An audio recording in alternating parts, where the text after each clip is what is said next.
O som que você ouve agora não é apenas o vento soprando pelas frestas de um castelo abandonado. É o sussurro de séculos de traição. Imagine um reino onde a coroa não é um símbolo de proteção, mas um alvo pintado nas costas de quem a usa. Um lugar onde o sangue do seu irmão vale menos que um palmo de terra ou um título de nobreza. Muito antes de George R.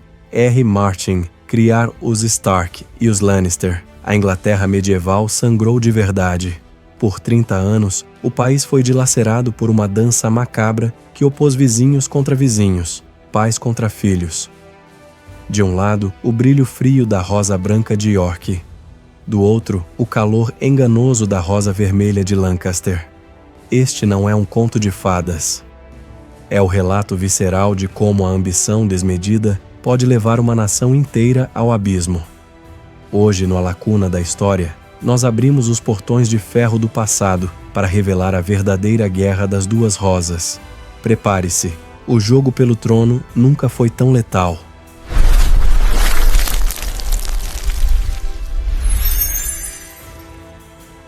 Para navegarmos com segurança por estes tempos sombrios, precisamos ajustar nossa bússola. O que você vai ouvir a seguir é estritamente baseado em fatos históricos, extraídos das crônicas reais e dos registros parlamentares da época.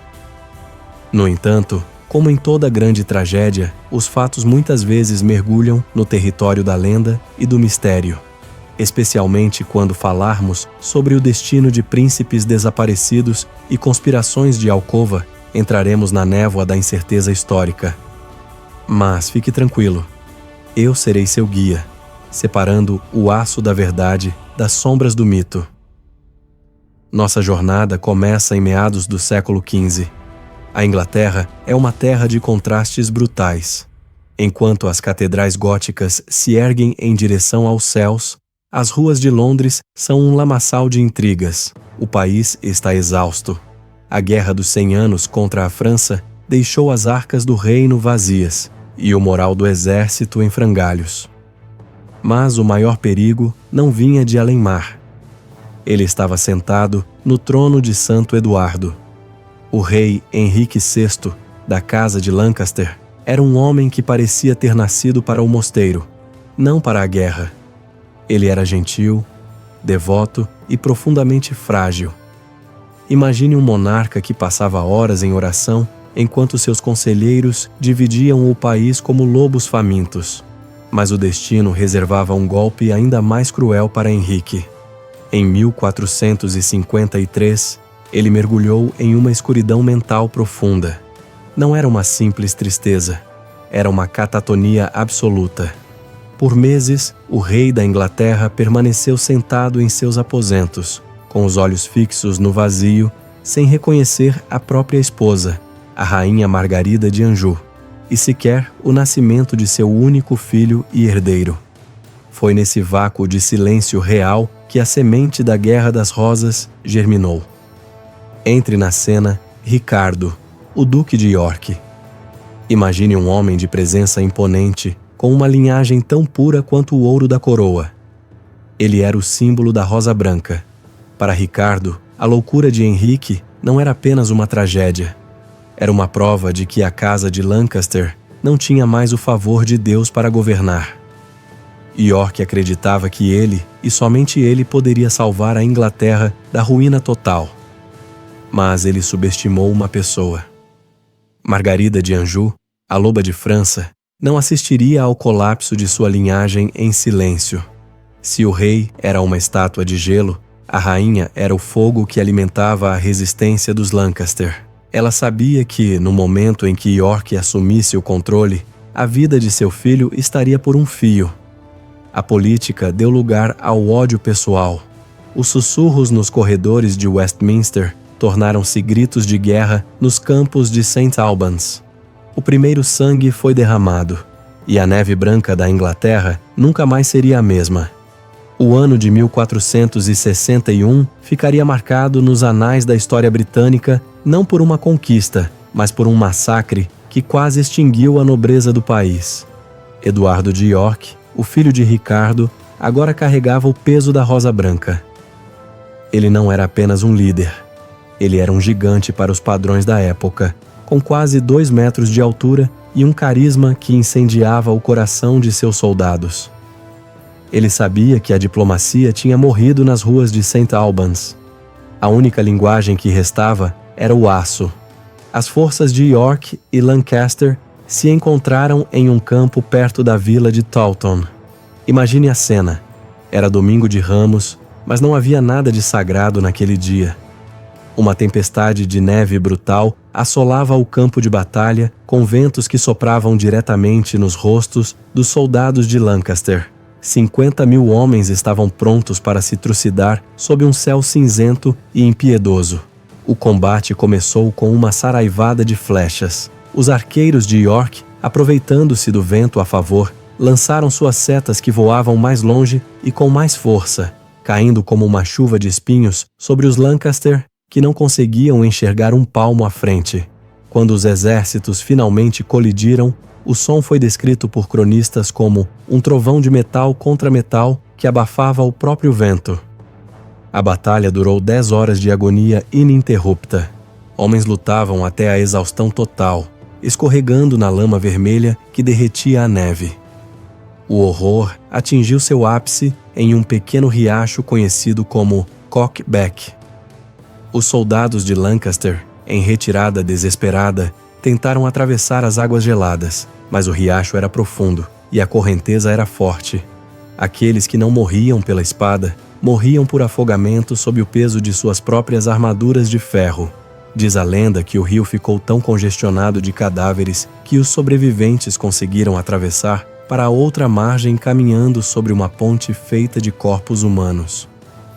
No fim do dia, 28.000 vidas haviam sido ceifadas.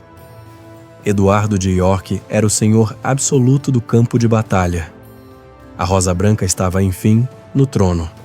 Mas o sangue derramado em Taunton criaria raízes de vingança que nenhuma coroa poderia sufocar. Eduardo IV não era homem de aceitar o exílio como uma sentença definitiva. Enquanto a Inglaterra mergulhava na confusão sob o governo frágil de um Henrique VI manipulado, Eduardo estava do outro lado do mar, na Borgonha, reunindo moedas, navios e, acima de tudo, homens que preferiam a morte à derrota. Em março de 1471, ele desembarcou novamente em solo inglês. Não era mais o jovem impulsivo de antes, mas um estrategista endurecido.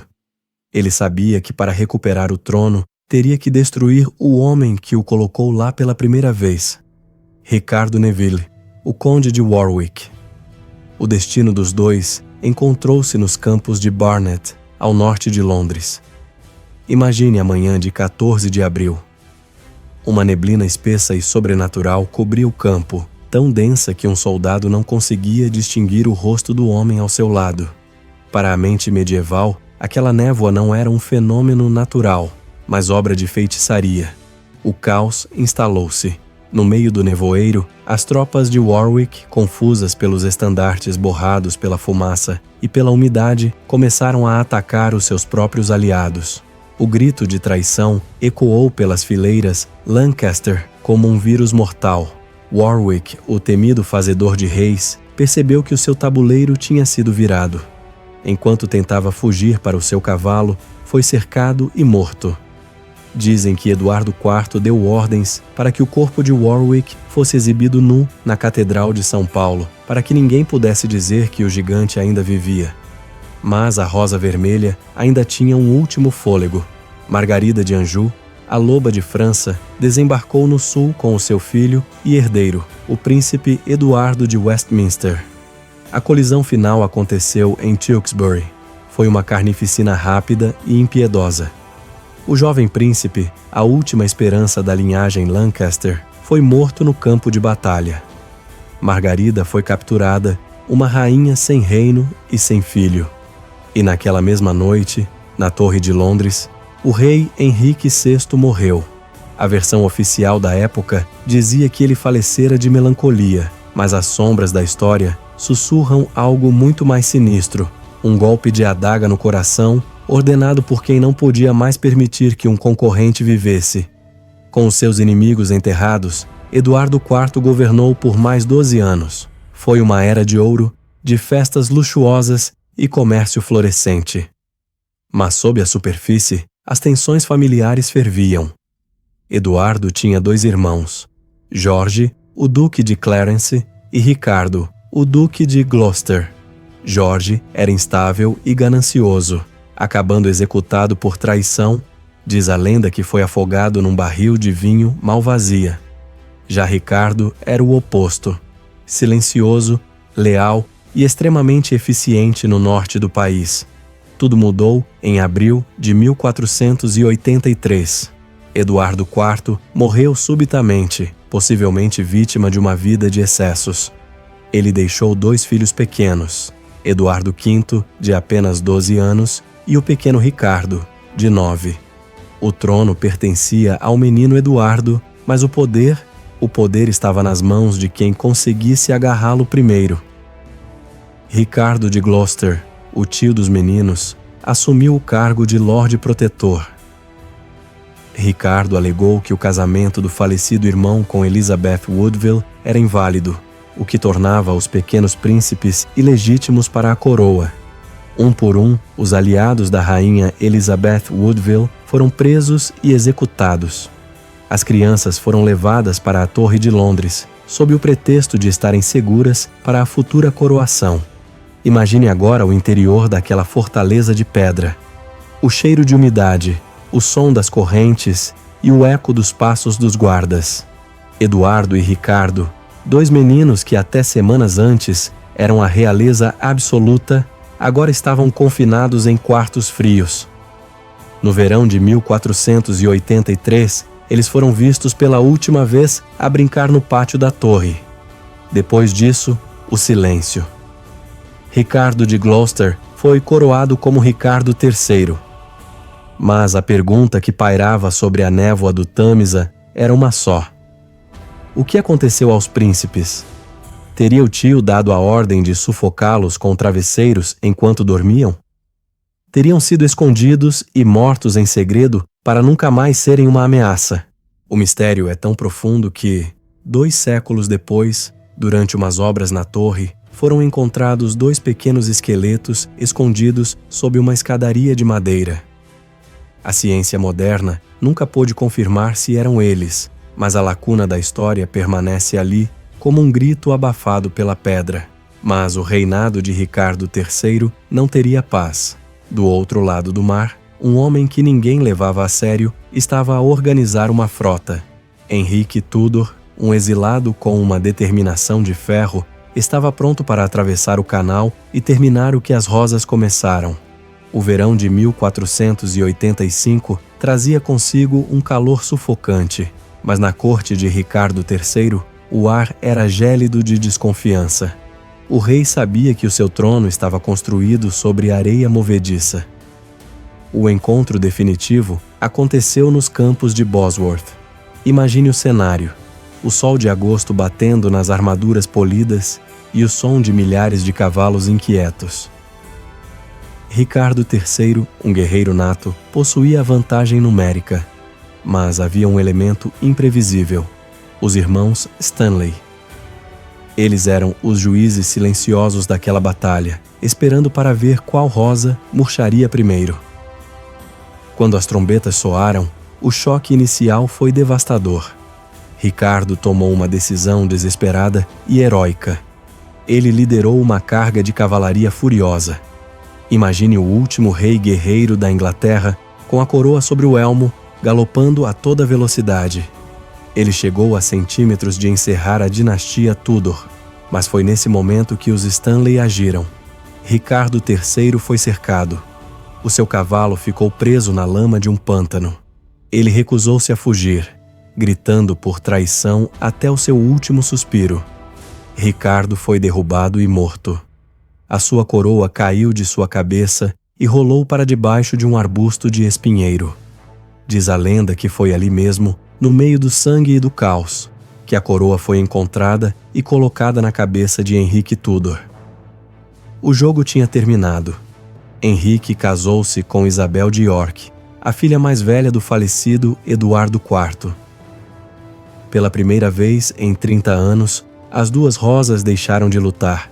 Henrique criou um novo emblema: a rosa Tudor. Uma flor com pétalas vermelhas e o coração branco, o sangue e a pureza fundidos em uma única dinastia. O que resta hoje de tudo isso? Restam os ossos encontrados sob o altar de uma catedral e o silêncio eterno da Torre de Londres. A Guerra das Duas Rosas lembra-nos que a história é escrita pelos vencedores. Mas as lacunas pertencem àqueles que o tempo tentou apagar. Os príncipes nunca voltaram. Ricardo III foi difamado por séculos como um monstro, até que o seu esqueleto foi encontrado em 2012 sob um parque de estacionamento, revelando um homem que lutou com a força de um gigante.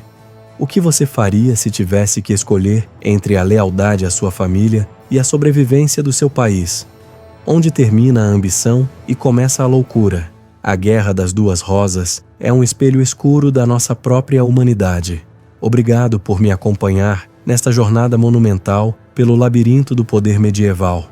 Se este mergulho profundo nas sombras da Inglaterra te fascinou, não se esqueça de se inscrever para não perder a nossa próxima investigação. Comente aqui embaixo qual parte deste mistério mais te surpreendeu. Eu sou seu guia e mentor nesta viagem.